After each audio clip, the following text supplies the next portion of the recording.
Gen Z જે બોલે એ ગાળો અને નેતાઓ બોલે એ શું?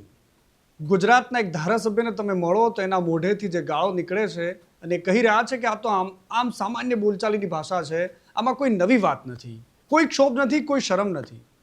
બીજા એક ધારાસભ્ય છે જેમની આંખોની સામે ધનાધન થાય છે, ગાળોનો વરસાદ વરસે છે અને આ બધું જ ગુજરાતમાં થાય છે. નમસ્કાર, હું છું મનીષ અને આજે અખાડામાં વાત કરવી છે ચાલ, ચરિત્ર અને ચહેરાની.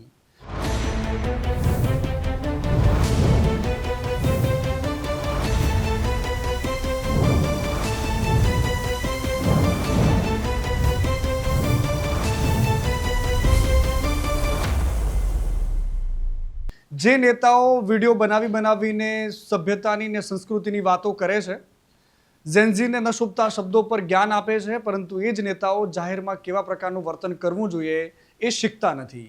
સૌથી પહેલા મારે તમને દ્રશ્યો બતાવવા છે જૂનાગઢના માંગરોળના એ ધારાસભ્ય છે ભગવાનજી કરગથિયા.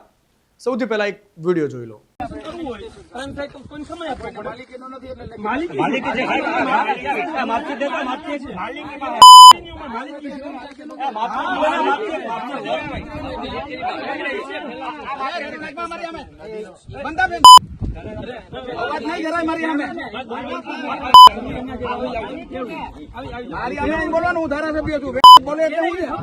જેમાં તમે બીપ સાંભળ્યું છે એ મોટી એવી ગાળ છે માં બહેન પર. એ કોઈ સામાન્ય ગલીનો ગુંડો નથી, એ કોઈ સામાન્ય વ્યક્તિ નથી, એ છે ચૂંટાયેલો ધારાસભ્ય અને જનતાનું પ્રતિનિધિત્વ કરનારો એ વ્યક્તિ કે જે વિધાનસભામાં બેસીને કાયદા ઘડવાનું કામ કરે છે, પોતાના વિસ્તારનું પ્રતિનિધિત્વ કરે છે.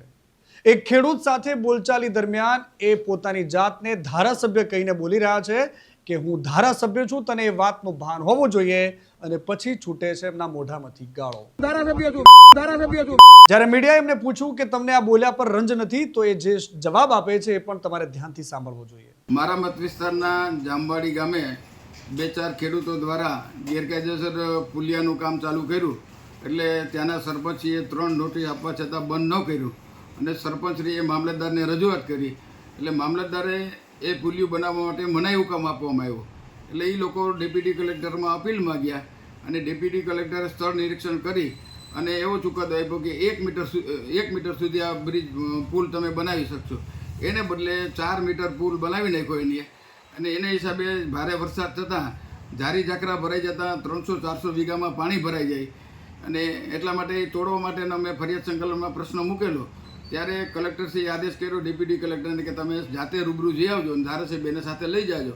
એટલે ધારાસભ્ય, હું અને મામલતદાર ત્રણેય ગયા હતા, અને આપના કાર્યકર ત્યાં આવી અને મારી સામે દલીલ કરતા હતા.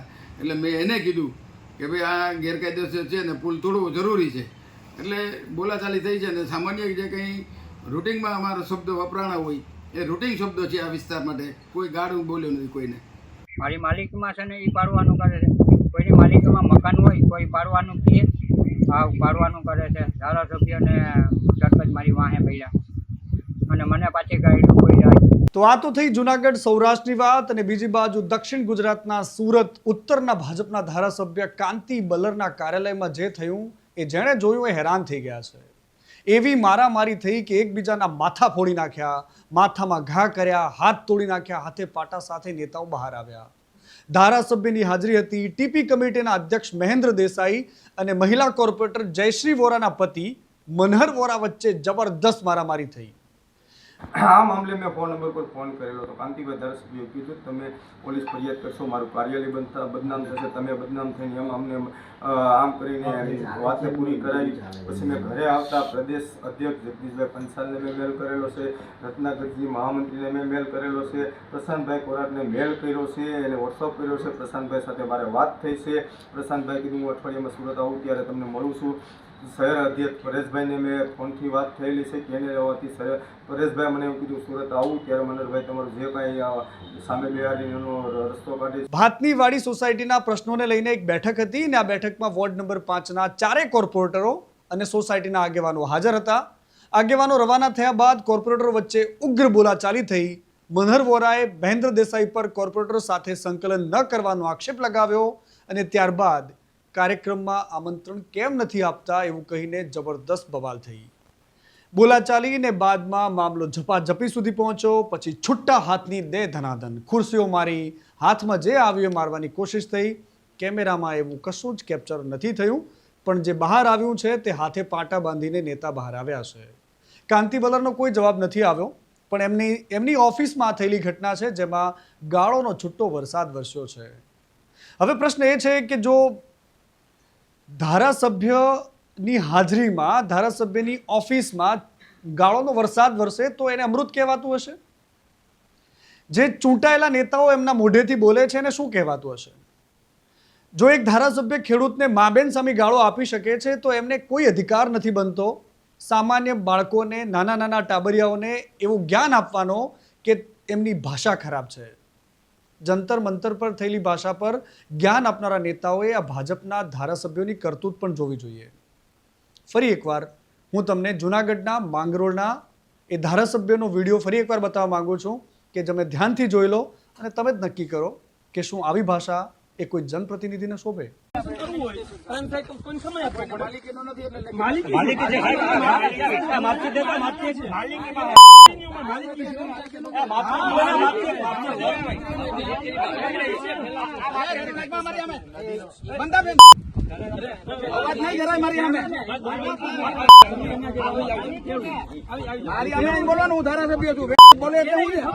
અને હવે મારે વાત તમને અખાડામાં એક બીજા મુદ્દાની પણ કરવી છે, પરંતુ એ પહેલા તમારે મારી ચેનલને સબસ્ક્રાઇબ કરવાની છે. ન્યૂઝ ગુજરાતના ઓફિશિયલ પેજ પર જઈને તમામ લોકોએ જે તમે જોઈ રહ્યા છો, તમને ગમે છે અને તમને એમ લાગે છે કે અમારી વાત થઈ રહી છે, તમને આ કોન્ટેન્ટ ગમે છે, તો બિલકુલ અમારી ચેનલને સબસ્ક્રાઇબ કરવાનું ભૂલતા નહીં. સૌથી પહેલાં સબસ્ક્રાઇબ કરો અને આગળની વાત અમે તમારા સુધી લઈને આવી રહ્યા છીએ. હવે જે વિડીયો તમે જોશો એ ગાંધીનગરથી લઈને અમદાવાદ વચ્ચેનો છે. જો તમે અહીંયાથી નીકળો તો તમને દેખાશે આજુબાજુમાં ચકાચોંધ લાગતી બિલ્ડિંગો, ઊંચા ઊંચા ટાવરો અને ચકાચક રોડ. પરંતુ જો એ રોડ પર તમે નીકળો અને તમારી પાસે ટુ વ્હીલર હોય કે પછી ઢીલી પોચી ગાડી હોય તો સમજવાનું કે તમારો અકસ્માત નક્કી છે. ગાંધીનગરમાં નેતા જઈ શકે, ગાંધીનગરમાં અધિકારીઓ જઈ શકે, ગાંધીનગરમાં સામાન્ય માણસો પણ જઈ શકે, પરંતુ સામાન્ય માણસોના વ્હીકલ એમની પિચોટી ખિસકી નાખે તે પ્રકારના બની શકે, કારણ કે અહીંયા જે રસ્તાઓ તમારા માટે રાખ્યા છે એ ખતરનાક છે. જોઈ લો અમારો આ ગ્રાઉન્ડ ઝીરો રિપોર્ટ.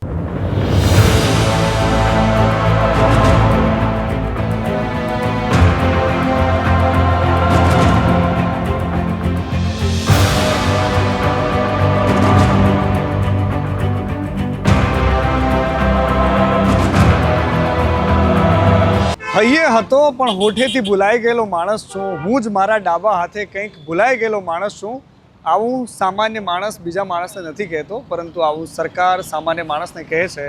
એટલા માટે કહે છે કારણ કે વરસાદ આવ્યો ને વરસાદ બાદ જે ખાડાઓની પરિસ્થિતિ ગુજરાતભરમાં છે, આ ખાડા રાજનો દ્રશ્ય હું તમને બતાવું છું. કારણ કે અમદાવાદનો એસજી હાઈવે જ્યાં ગાંધીનગરને કનેક્ટ કરે છે, જ્યાંથી નેતાઓ નીકળે છે, જ્યાંથી અધિકારીઓ નીકળે છે, જ્યાંથી સરકારના મંત્રીઓ નીકળે છે, મોટા મોટા નેતાઓ નીકળે છે, આ ગાડીઓના કાફલા વચ્ચે જ્યારે આમ સાયરન વગાડતી ગાડી નીકળે તો સમજવું કે અહીંથી કોઈક મોટો માણસ નીકળે છે. અને આવી ગતિવિધિ દિવસમાં લગભગ અહીંથી અનેક વખત થતી હશે. દિવસમાં લગભગ 10 થી 15 વખત એવું બનતું હશે કે અહીંયાથી કોઈ વીવીઆઈપીની એન્ટ્રી થતી હોય, એના કરતાં પણ વધારે કદાચ.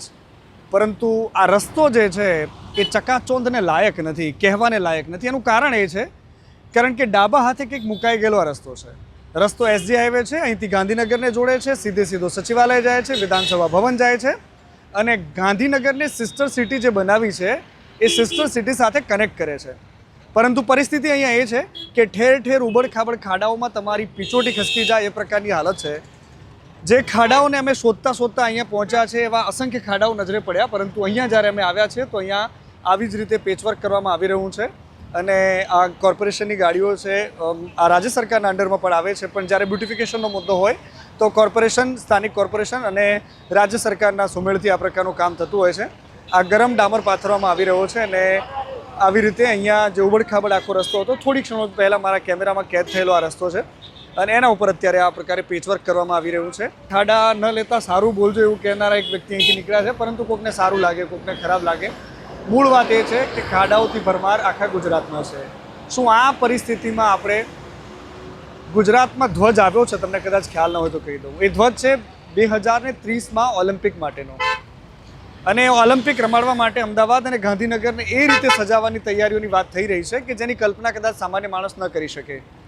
પરંતુ શું આ પ્રકારે આપણે ઓલિમ્પિક રેડી સિટી બની રહ્યા છીએ? શું આ પ્રકારે આપણે વર્લ્ડ વાઇડ સિટી બનવા તરફ આગળ વધી રહ્યા છીએ કે જે રોડ બને છે અને અમુક જ વર્ષોમાં આ પ્રકારે એની હાલત થઈ જાય છે? અસંખ્ય વાહન ચાલકો નીકળે છે મનમાં ને મનમાં બોલતા બોલતા. એક વાહન ચાલક મારી સાથે અહીંયા ઊભા રહ્યા અને એમણે મને કીધું કે ભાઈ બતાવજો, કૂદે છે જ્યારે રોડ તો અમારા હૈયા થંભી જાય થોડી વાર માટે. જો ફોર વ્હીલર લઈને નીકળીએ તો ઠીક છે, પણ વિચારો કે તમે જ્યારે અમે ટુ વ્હીલર પર કોઈથી નીકળ્યું છે ગાંધીનગરથી તો એની હાલત શું થતી હશે એવી સ્થિતિ. ઉભા રહો. બોગસ રસ્તાઓ બનાવે છે એવું કહેતા ભાઈ નીકળ્યા છે, પરંતુ અમે રોકવાની કોશિશ કરી. જો કે અહીંયા કોઈ રોકાતું નથી. ઊભા રહી જાઓ. બોલવું નથી તો હાથ કેમ કરો છો? આ પણ મજા છે એની. આ પ્રકારની સ્થિતિ છે. ફરી એકવાર વીવીઆઈપી મુવમેન્ટની હું તમને એક ગાડીઓનો કાફલો બતાવું. લાગે છે કોઈક વીઆઈપી માણસ અહીંથી નીકળવાનો હશે અથવા તો પોલીસની ગાડીઓ અહીંથી નીકળી રહી છે. પણ આ એ રસ્તો છે કે જ્યાં સામાન્ય માણસ કરતાં પણ વીવીઆઈપી લોકો વધારે નીકળતા હોય છે, કારણ કે આ ગાંધીનગરને કનેક્ટ કરનારો રસ્તો છે. લોકોને અંદર ગુસ્સો છે પણ બતાવતા નથી, બોલતા નથી, અને જે લોકો બોલે છે એમનું સાંભળતા નથી. ખેર, આ રસ્તો તો ગાંધીનગરથી જોડે છે એટલે અહીંયાનું પેચવર્ક થઈ રહ્યું છે, પરંતુ અમદાવાદમાં એવા અનેક રસ્તાઓ છે, એવા અનેક મોટા મોટા ખાડાઓ જે રાહ જોઈને બેઠા છે, એને પૂરવાનું મુહૂર્ત હજી સુધી કોર્પોરેશનમાં આવ્યું નથી. મજાની વાત તમને એ પણ કહી દઉં કે 2 દિવસ પહેલાંની વાત છે, રોડ કમિટીની એક બેઠકમાં એક એવું પણ ચિત્ર સામે આવ્યું કે જેમાં એમણે એવું કહ્યું કે માત્ર 20-25 ખાડાની ફરિયાદ હતી, અમદાવાદમાં કોઈ ખાડા છે જ નહીં. મેં તમને જે રસ્તાઓ બતાવ્યા છે એ અમદાવાદનો એવો રોડ છે જેને આત્મા કહી શકાય. આત્મા એટલા માટે કે બે શહેરને જોડતો આ મુખ્ય માર્ગ છે, જેની હાલત આવી હોય તો બાકીના શહેરની શું કરવી? જે ચકાચોંધ બહાર દેખાય છે એ અંદર છે કે નહીં એ પણ તમારે જોવું પડશે. જો તમે આ રસ્તા પરથી નીકળો તો એ ડસ્ટ ફ્રી કરવા માટે જે રોડની વાતો થાય છે એ રોડ પર તમારા પેટના આંતરડા બહાર આવી જાય એ પ્રકારની આમ થતી ગાડીઓ નીકળે છે. ખેર, જોઈએ ક્યારે એનું રિપેરિંગ થાય છે, કારણ કે અત્યારે તો આ ગાડીઓ નીકળી રહી છે. અમારી આંખોની સામે ગાડી અહીંયાથી આવી રીતે પેચવર્ક કરવાનું કામ ચાલી રહ્યું છે. જોઈએ, દેખતે हैं आगे आगे होता है क्या. પરંતુ અત્યારે રિપોર્ટ જે મેં બનાવ્યો છે એ એસજી હાઈવે પરથી બનાવ્યો છે. મારી સાથે કેમેરા પર્સન દિનેશ ઠાકોર અને હર્ષ વાઢેર છે અને હું છું મનીષ. ન્યૂઝ ગુજરાત પર આ રિપોર્ટ તમે જોઈ અને તમારી પોતાની કોમેન્ટ જરૂર લખજો કે શું અમદાવાદ અને બાકીના શહેરોમાં પણ ચોમાસા દરમિયાન વરસતા વરસાદ દરમિયાન કોઈ તમારી કેર લેવાવાળું છે ખરા? શું એ ખાડાઓ સામે અધિકારીઓ જોવે છે ખરા, કે પછી એ લેપાપોતી થાય છે જેમાંથી એમના ખિસ્સા ભરાય છે, જેમાંથી એમની દુકાન ચાલે છે? નમસ્કાર.